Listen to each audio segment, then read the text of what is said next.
સમગ્ર ભારતમાં કોરોનાની પ્રથમ અને બીજી લહેર તો જોવા મળી હતી, ત્યારે કોરોનાની ત્રીજી લહેર માટે તંત્ર અને લોકો કેટલા તૈયાર છે તેના લઈને સવાલ યથાવત છે। રાજ્યના આરોગ્ય વિભાગે તમામ સરકારી હોસ્પિટલ પાસે માહિતી માંગી હતી। બીજી લહેરમાં લોકોએ પોતાના સ્વજનોને જે ગુમાવ્યા છે, ઇન્જેક્શન, ઓક્સિજન, બેડ માટે રાહ જોઈને લોકો મૃત્યુમાં ભેટ્યા છે। ત્યારે કોરોનાનો ખોટો ડર લક્ષણ હોવા છતાં તપાસમાં બેકાળજીથી લોકો મર્યા છે। ત્યારે ત્રીજી લહેર માટે અત્યારે તો તંત્ર કેટલું તૈયાર છે અને તેની સાથે દરેક લોકો અત્યારે તો કેવા પ્રમાણે સજાગ છે તેની સાથે અમારા અમદાવાદના સંવાદદાતા દીપક મકવાણે અમદાવાદવાસીઓની પ્રતિક્રિયા જાણી હતી। આવો જોઈએ શું કહી રહ્યા છે અમદાવાદવાસીઓ। માટે સરકાર તંત્ર છે તે પોતાની તૈયારીઓ બતાવી છે, ત્યારે તેને લઈને જ આપણે સીધી જ રીતે સ્થાનિકો પાસે તેઓ કેટલા સંતુષ્ટ છે, કારણ કે જે કોરોનાની જે લહેર ચાલી ત્યારે અનેક લોકોએ પોતાના જીવ ખોવાયા છે। ત્યારે બીજી તરફ વાત કરીએ તો સીધી જ ટિપ્પણી તેઓએ સરકાર વિરુદ્ધ કરી હતી। ત્યારે આ જે કોરોનાની સંભવિત ત્રીજી લહેર છે તેને લઈને જ રાજ્ય સરકારે જે અનેક વ્યવસ્થાઓ કરી છે તેનાથી માહિતગાર પણ લોકોને કર્યા છે। ત્યારે લોકો પાસે પહોંચીશું તેઓને શું અપેક્ષાઓ છે, તેમજ આ જે ત્રીજી લહેર જે હવે આવવાની સંભવિત છે તેને લઈને આપ સરકાર પાસે શું માંગ કરશો? સરકાર પાસે તો કોઈ અપેક્ષા છે નહીં અમારી, અને જો સરકાર જાગૃત બનતી હોય તો આ બીજી લહેરમાં જે 50 એમ્બ્યુલન્સો સિવિલ હોસ્પિટલની બહાર ઊભી લાઈનો લાગી હતી અને જે 24 કલાક 48 કલાકમાં નંબરો આવતા હતા જે કોરોના લોકોના માણસોના, એવી અગર ભૂલ ના કરે સરકાર તો બહુ સારું છે। અને અત્યારથી જો તૈયારી કરીને રાખે સરકાર તો બહુ સારું છે। બાકી તો જાને જહાને એ પબ્લિકને જ સાચવવાનું છે, એટલે પબ્લિકે સમજદાર હવે તો થઈ ગઈ છે કે પબ્લિક હવે આ જોખમ નહીં લેવા, ત્રીજી લહેરમાં પોતાનું સ્ટેન્ડ સંભાળીને રાખશે અને માસ્ક ફરજિયાત પહેરશે। ચોક્કસથી અન્ય વાત પણ હું આપને કહેવા માંગીશ કે જ્યારે આ કોરોનાની લહેર હતી ત્યારે લોકો માસ્કનું ભાન મંત્રીઓ જ ભૂલ્યા હતા, જે જવાબદાર હતા તે લોકો જ ભૂલ્યા હતા। તેનો સીધી જ રીતે વાત કહેવામાં આવે તો જે માહિતી મળી હતી કે જે ચૂંટણીઓ છે, અનેક રાજકીય નેતાઓના ઘરે ફંક્શન ચાલ્યા, તેની અંદર આ સોશિયલ ડિસ્ટન્સિંગનું ભંગ છે તે પણ થયું હતું। ત્યારે આ જે જાગૃત નાગરિકો છે, જવાબદાર વ્યક્તિઓ છે, તેઓએ જ સૌથી પહેલાં તેનું પાલન કરવું પડશે। શું કહેશો? એ લોકો પાલન નહીં કરે તો પબ્લિકે પાલન નહીં કરે, પણ પબ્લિક બિચારી શું છે, પીસાઈ રહી છે પબ્લિક। આ નેતાઓને તો કોઈ દંડ થવાના નથી અને થયા બી નથી આજ સુધી, બિચારી પબ્લિકને જ દંડ થવાના છે। એટલે પબ્લિકને જાગૃત પોતે જ રહેવું પડશે ને માસ્ક ફરજિયાત, ભલે આ નેતાઓ પહેરે કે ના પહેરે, ઇલેક્શન થાય અને ઇલેક્શનમાં પબ્લિક ભેગી કરે, એ લોકોથી હવે જનતાએ સમજી જવું જોઈએ કે હવે આવા ઘડિત જે થયા છે ઇલેક્શનોને બધે, એમાં પબ્લિક ભેગી થઈ હતી, આમાં એવું હવે પબ્લિકને જાગૃત થઈને આવા ઇલેક્શનના ટાઈમમાં અને ભીડ ભેગી થાય આ લોકોની નેતાઓની, તો એમાં પબ્લિકે ના જવું, એ જ મારી વિનંતી છે બધાને।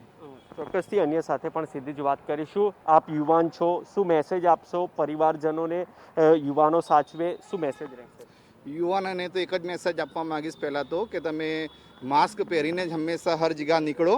અને જે બીજી લહેરમાં જે અમે જોયું કે પબ્લિકને જે ઓક્સિજનની કમી પડી, તો સરકાર આ વખતે એટલું ધ્યાન રાખે કે જે બીજી લહેરમાં ઓક્સિજનની અછત પડતી હતી એ આ વખતે પબ્લિકને પડે નહીં, અને પબ્લિકને જે કોરોનામાં તકલીફ પડે છે એ બધી ના પડે। અને જે અત્યારે અમે બીજી લહેરમાં જોતા હતા કે ભાઈ સામાજિક નેતાઓ હોય, એ નેતાઓના ત્યાં ફંક્શનમાં બધી ભીડ થતી હતી, એ માસ્ક નહોતા પહેરતા। હવે નેતાઓ આટલી બધી ભીડ કરે છે તો કોરોના તો ફેલાવાનો જ છે, તો નેતાઓને બધાને એટલી અપીલ છે કે ભીડભાડ ના કરો, સોશિયલ ડિસ્ટન્સ રાખો અને માસ્ક પહેરો।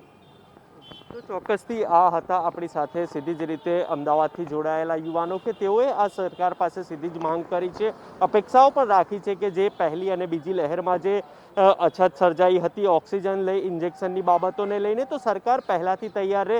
યુવાનો છે તેઓની ટોળકી પણ તૈયાર છે, જ્યારે પણ સરકારને જરૂર હશે ત્યારે તેઓ મદદ તેમજ સેવા માટે તત્પર રહેશે। કેમેરામેન ગૌતમ દુલેરા સાથે રિપોર્ટર દીપક મકવાણા, અમદાવાદ।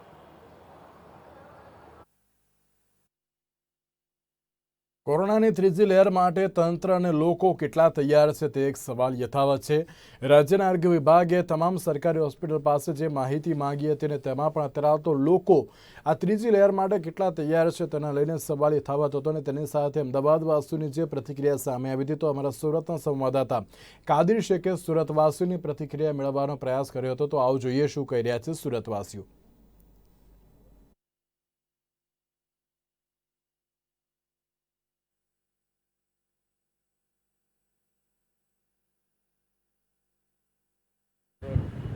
દર્શક મિત્રો, સુરત શહેરે કોરોના કાળની પ્રથમ અને બીજી લહેર ખાસ કરીને વાત કરીએ તો એમાં કપરો કાળ જોયો છે। હાલ અમે સુરત શહેરની આ એ જ સિવિલ હોસ્પિટલની કિડની બિલ્ડિંગ પર ઊભા છે, જ્યાં એક વખતે દર્દીઓ ઓક્સિજન માટે દોડાદોડી કરી રહ્યા હતા, એમના સંબંધીઓ દર્દીઓને લઈને દોડાદોડી કરી રહ્યા હતા. જીવન મરણના ખેલ વચ્ચે અનેક અહીં લાશો જોઈ છે અને એ જ એવા સમાજસેવીઓ આજે આપણે ઉપસ્થિત છે, જે આપણે ખાસ ત્રીજી લહેર વિશે વાત કરવાના છે કે જે રીતે અનુમાન લગાવવામાં આવી રહ્યું છે કે કોરોનાની ત્રીજી લહેર પણ આવી શકે છે. ત્યારે સવાલ એ ઉઠે છે કે તંત્ર અને આપણે સૌ કોઈ શું કોરોનાની ત્રીજી લહેર માટે તૈયાર છે? આજ એ સવાલો આપણે એ સમાજસેવીઓથી પૂછીશું કે જે કોરોનાની પ્રથમ અને બીજી લહેરમાં સતત સેવામાં વ્યસ્ત રહ્યા હતા, અને તેમના મતે જાણીએ કે શું આપણે કોરોનાની ત્રીજી લહેર માટે તૈયાર છે. આપણી સાથે ધર્મેશ ગામી જોડાયા છે, સમાજસેવી. ધર્મેશભાઈ, શું કહેશો?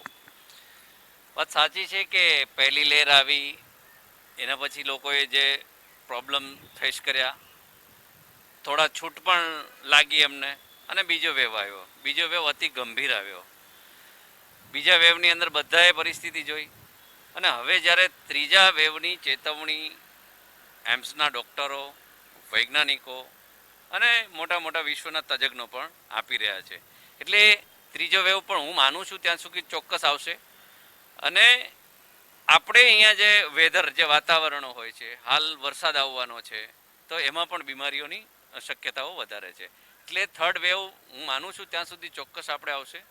અને થર્ડ વેવની તૈયારી રૂપે સરકારે પણ ફૂલ તૈયારીઓ કરી રાખી છે. જે પહેલાં બેદરકારી રાખેલી, એ બેદરકારીથી એ લોકો જાગી અને ઘણી બધી તૈયારીઓ કરી રાખી છે. બેડ છે, હવે ઓક્સિજનની હવે આગલા સમયે તકલીફ નહીં પડે, એ બધી જ તૈયારી એમણે રાખેલી. પણ પબ્લિકે શું ધ્યાન રાખવાનું છે કે પબ્લિકે વેક્સિનેશન લઈ ચોક્કસ લે. વેક્સિન વગર કોઈ પણ વ્યક્તિ રહી ન જાય. દુનિયાના 6 દેશોએ વેક્સિનેશન લઈ અને આજે માસ્ક ફ્રી થઈ ગયા છે. પણ હિન્દુસ્તાનની વાત એવી નથી કે હજી આપણે માસ્ક ફ્રી થઈ શકીએ. પણ વેક્સિન લેવી અને એસી જે આપણે યુઝ કરીએ છીએ એ એસીનો ઓછામાં ઓછો યુઝ કરીએ, એસીની અંદર ના રહીએ અને આપણી હ્યુમિનિટી પાવર વધે એવું વર્ક અને કસરતો કરીએ તો હું માનું છું ત્યાં સુધી આપણે થોડું ઘણું બચી શકાય. ચોક્કસપણે બીજી લહેરનો ક્યાંક ને ક્યાંક સરકારની પણ તૈયારી નહીં હતી, અને આ વચ્ચે ચૂંટણીઓ પણ યોજાઈ હતી. ત્રીજી લહેર માટે આપણે કેટલા તૈયાર છે? આપનું નામ? विनोद कुशवाहा। જી વિનોદભાઈ, શું કહેશો? बात सही है कि सरकार हो या केंद्र सरकार हो, राज्य सरकार हो या एम्स के डॉक्टर रणदीप गुलेटी साहब ने अभी थोड़े दिन पहले ही प्रेस कॉन्फ्रेंस में ऐसा बोला था कि जुलाई के लास्ट तक में जो दूसरी लहर वो ख़त्म हो जाएगी और अक्टूबर के फर्स्ट वीक से तीसरी लहर आने का चांस है। तो सरकार, केंद्र सरकार हो या राज्य हो, उस तरह से तैयारी कर रही है।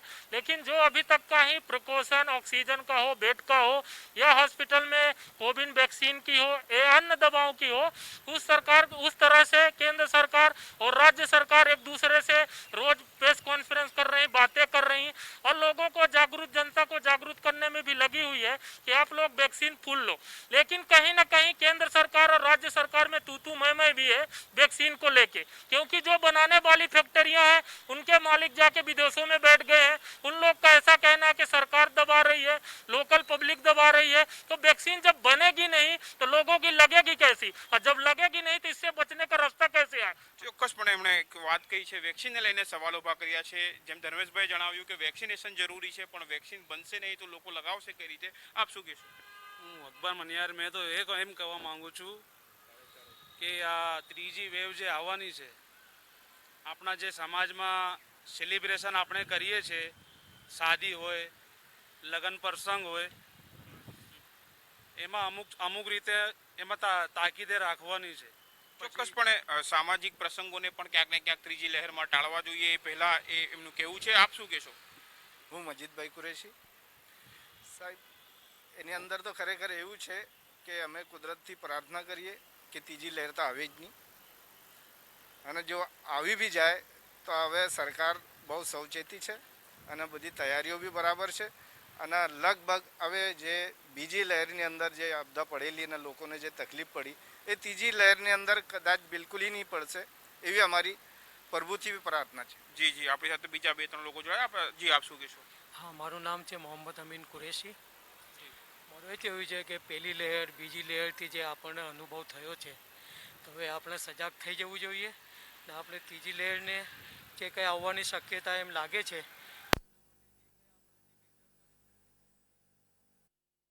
તકેદારી રાખો. બેદરકારીથી ઉભરી આવવું જોઈએ એમનું કેવું છે, આપ શું કહેશો? મારું નામ છે અયુબ શેખ. હું તો એ જાણું છું, આપણા સુરતની જનતા ઓર ગુજરાતની જનતાનો આ કહું છું કે આટલા પહેલા વખત બી આપણે ભૂલ કરી થોડીક. અત્યારે બેમાં તો આપણે બધા જાગૃત થઈ ગયેલા છે, પણ હવે તીસરી જે આવવાની શક્યતા છે એમાં બધાને રિક્વેસ્ટ કરું છું, થોડા સોશિયલ ડિસ્ટન્સના પાલન રાખો. પેલી લગ્નમાં થોડુંક એ ધ્યાન રાખો કે લગ્ન વધારે નહીં કરવાનો, જે પર સરકારનું પાલન છે એટલા ઉપર ધ્યાન રાખવાનું. ચોક્કસપણે જે નિયમો છે જો તેનું પાલન કરીશું, જ્યાં સુધી ફૂલ્લી વેક્સિનેશન નથી થતું આપણો દેશ અને જ્યાં સુધી લોકોની ઇમ્યુનિટી નથી વધતી, ત્યાં સુધી આ પ્રકારના જો નિયમોનું પાલન કરવામાં આવશે તો જે એક્સપેક્ટેશન ત્રીજી લહેરની કરાવવામાં આવી રહી છે, લગાવવામાં આવી રહી છે, તેનાથી આપણે ક્યાંક ને ક્યાંક બચી શકીશું. કેમેરામેન અલમાસ ખાન સાથે કાદિર શેખ, સુરત. તો ત્રીજી લહેર માટે કેટલા તૈયાર તે એક સવાલ છે, અને ત્યારે કોરોનાની ત્રીજી લહેર માટે તંત્ર અને લોકો તો અત્યારે હાલ તૈયાર થઈ ગયા છે. ત્યારે આપ સૌને એક બાજુ અત્યારે હાલ તો ક્યાંક કોરોનાની મહામારીની સામે દરેક લોકો લડી રહ્યા છે. રાજ્યના આરોગ્ય વિભાગ દ્વારા જે અત્યારે હાલ તો તમામ હોસ્પિટલ પાસે જે માહિતી માંગવામાં આવી હતી, બીજી લહેરમાં લોકોએ સ્વજનો પણ ગુમાવ્યા